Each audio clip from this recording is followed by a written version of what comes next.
Hey everyone, here's another disturbing, creepy, or scary fact about every killer. There's a creepy symbol that originally appeared on the old groaning storehouse, the Trapper's Realm. It was visible inside and resembled the entity's claws in some way. This disturbing image, however, has never been deciphered, despite it said to be a secret. What's even weirder is that it appears also on the various Year 1 anniversary weapons paired with the entity's speech. My best guess is it's some kind of Black Veil cult symbol, or possibly a symbol of the entity itself. Whatever it is though, it's really creepy. Wraith's 2v8 outfit gives us quite a disturbing insight into how the entity treats the killers.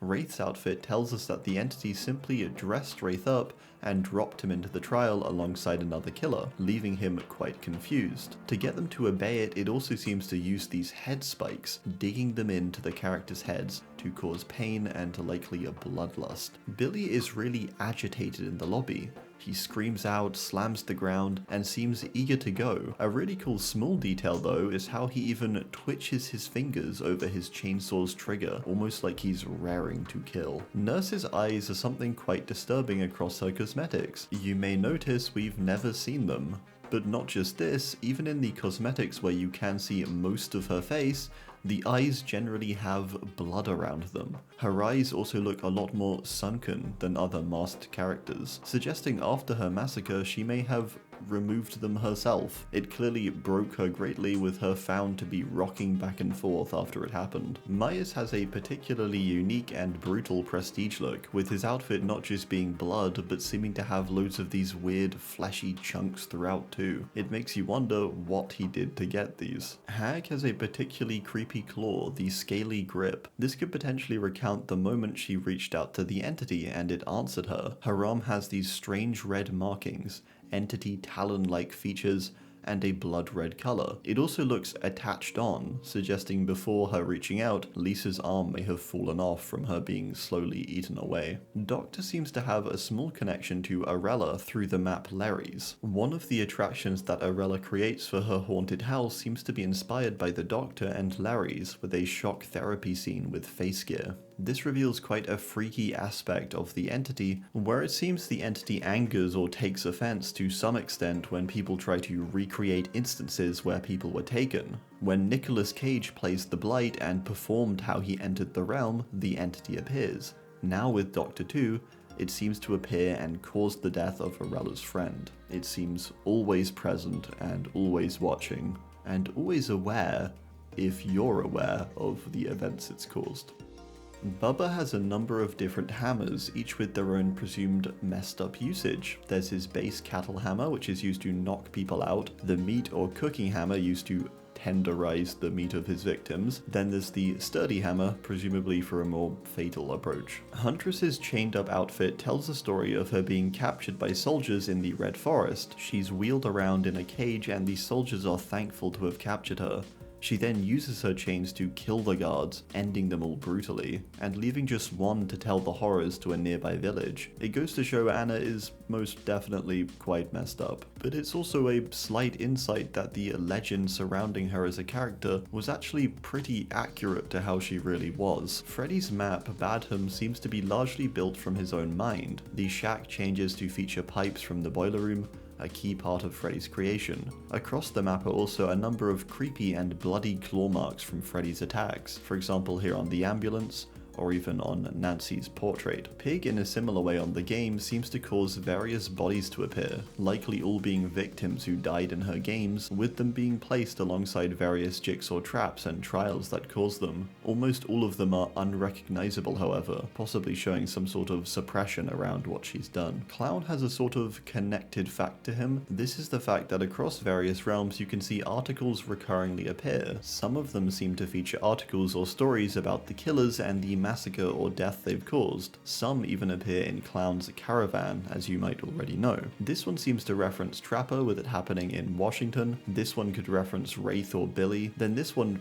directly features Wraith, it appears, standing there menacingly. It makes you wonder how many of the killers may have known about others before the realm. Clown definitely seemed to. Spirit's shattered katana is quite interesting in and of itself. The blade's description saying it shattered when it struck Rin's kin. This suggests that Rin Jone did actually get to kill her father, and in return gave herself in servitude to the entity. However, in another cosmetic, this blade is said to be the one that did it. It causes it to literally burn due to her anger from seeing it. It's quite likely, therefore, she may have never really gotten her revenge, with the blade instead shattering from it being struck against Rin herself, or the entity simply deceiving her this entire time. Legion have quite a disturbing cosmetic detailing Frank discovering a knife beneath the floorboards after he investigates an old pile of clothes and finds a rat inside. That alone is pretty awful and disturbing, honestly. It's another case, though, seemingly of the entity guiding him toward violence, with rats being one of the few animals that appear in the realm and trials aside crows. This very well could have been the entity in little rat form trying to get Frank to the realm. Something like that. Plague is said to have sort of a zealot rivalry within Babylon with another group. As the group gained power, Adiris felt threatened, stopping them by secretly killing them in what sounds to be a pretty brutal way, then incorporating them into and to eternally burn in her censor. Ghostface's Raven outfit makes suggestion that the entity was leading him toward the realm to some degree. He is gathering some bodies together, preparing for what his paper story will be when a raven flies in. He stares into the raven's eyes and he understands everything, and he suddenly knows the police will soon catch him and it's time to flee, this being the moment before he enters the realm. Another case of the entity seeming to step in, guiding and in this case warning Ghostface of what's to come, its ever-presence. Demogorgon's prestige look has a great detail of it also being bloody inside Demogorgon's mouth. This also suggests Demo did likely consume a survivor or two at some point. Oni has a cosmetic detailing his massacre across Japan. An interesting moment is when he faces down a fearsome samurai who almost kills Kazan. As he bleeds out, Kazan prays and a god saves him. This is probably the entity though. It gives quite a disturbing insight into the fact that the entity enabled a much larger massacre and more rage to fuel Kazan before it decided to take him, even if it could have taken him far sooner. It allowed him to rampage across Japan even more, likely killing hundreds more after this. Deathslinger also caused a massacre, and we can see the result of it on the map Dead Dog Saloon, all of the bodies being the result of a gang altercation. You can also see some possible entity presence too. In the shack there's these strange symbols on the wall. It all seems rather culty, with some of the people Caleb killed even having parts of them seemingly placed into bags and hung around the shack itself. So who knows, maybe Caleb was also somewhat aware of the entity or the Black Veil, or had some sort of connection to. Pyramid Head is mentioned to haunt Cheryl, appearing drenched in blood within her dreams, which is what results in his prestige appearance, and likely even presence in the realm too. A horrifying look, especially due to the sheer amount. Blight is a unique case of us being able to witness his transformation into the monster he becomes, as it happened. In his trailer we see a human Talbot walk into Father Campbell's chapel, likely exploring the realm. He struggles and appears injured, and so injects himself with the Blight, causing a monstrous transformation.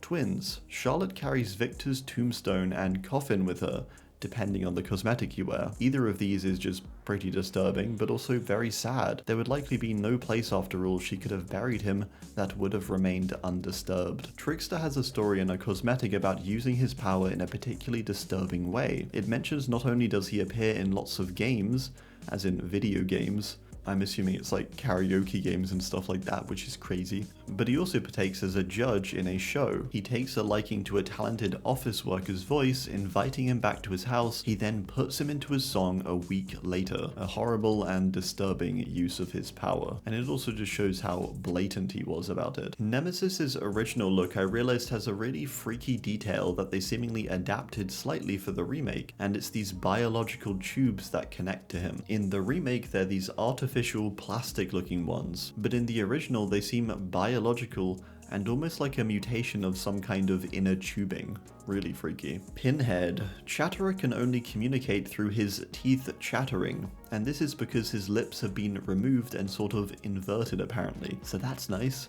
Just pretty freaky, I thought. Artist's outfit that mostly features black and red and these huge horns tells the story of how Kamina saw herself during her life. She seems to have this monstrous depiction of herself even before the realm. It's quite sad really, and a disturbing look into what the entity has done to her mentally, causing this feeling of responsibility over tragedy she really had no hand in. Sadako is quite disturbing due to the unique relationship she has with the entity. Floods of Rage mentions a psychic connection with it, and the two seem deeply connected after it saves Sadako from the well.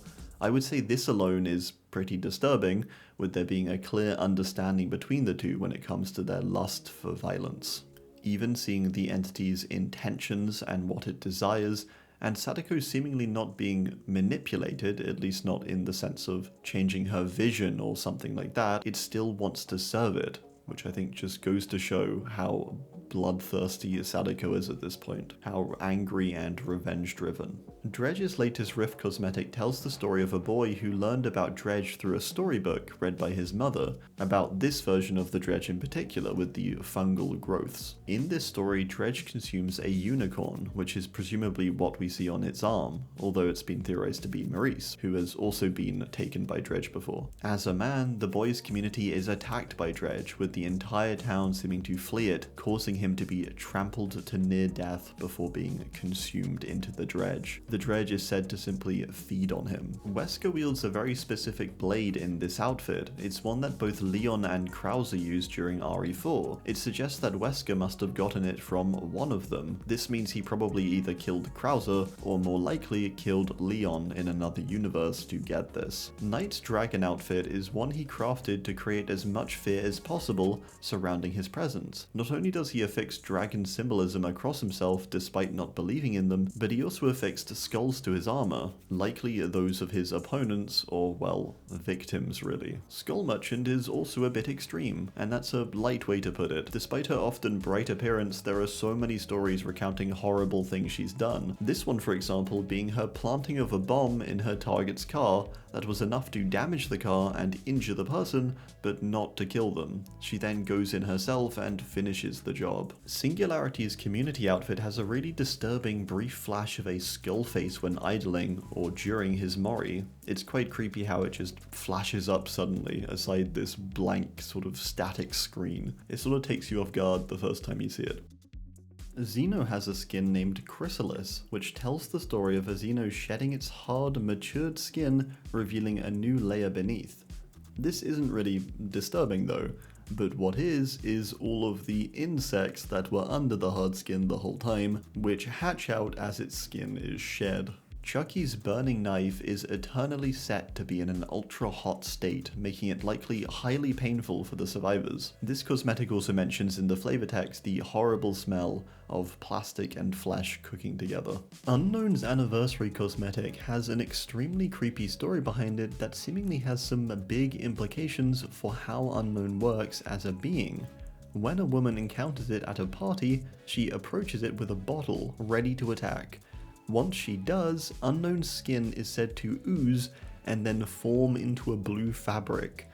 Presumably what this woman is wearing, and what we see the Unknown now wearing. This means Unknown is able to see someone and simply transform and take on their appearance in front of their very eyes. This also gives more credibility, I think, to Unknown being a creature of the fog of some kind.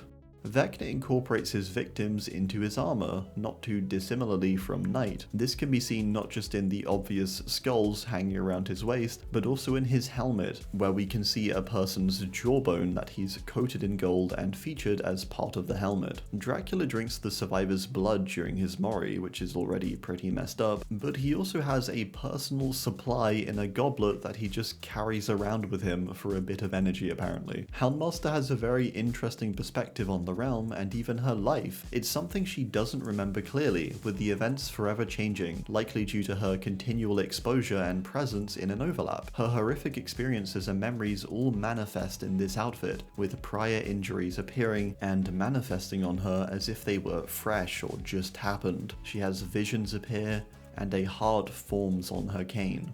This outfit overall is a visual representation of the memories of her past. Kaneki's awakened ghoul outfit is one of his most brutal, with it being what he wore during his torture from Jason. He experienced some horrible things, such as a centipede being placed into his head, with his regenerative abilities repairing him each time, leaving him in complete agony. Springtrap, I guess for now, we can simply talk about his death, with William Afton, the man inside the suit, dying by the spring locks within stabbing into him as he tried to escape his victims. Interestingly, it seems like the movie William Afton, who dies by the same means at the end of the movie, may have been taken before he dies, or before the spring locks were fatal at least, considering we can see some of the damage on him, with him being saved by the entity essentially. As we see him in the realm, he's seemingly fine and even grinning and, well, alive, and without the spring Bonnie mask on.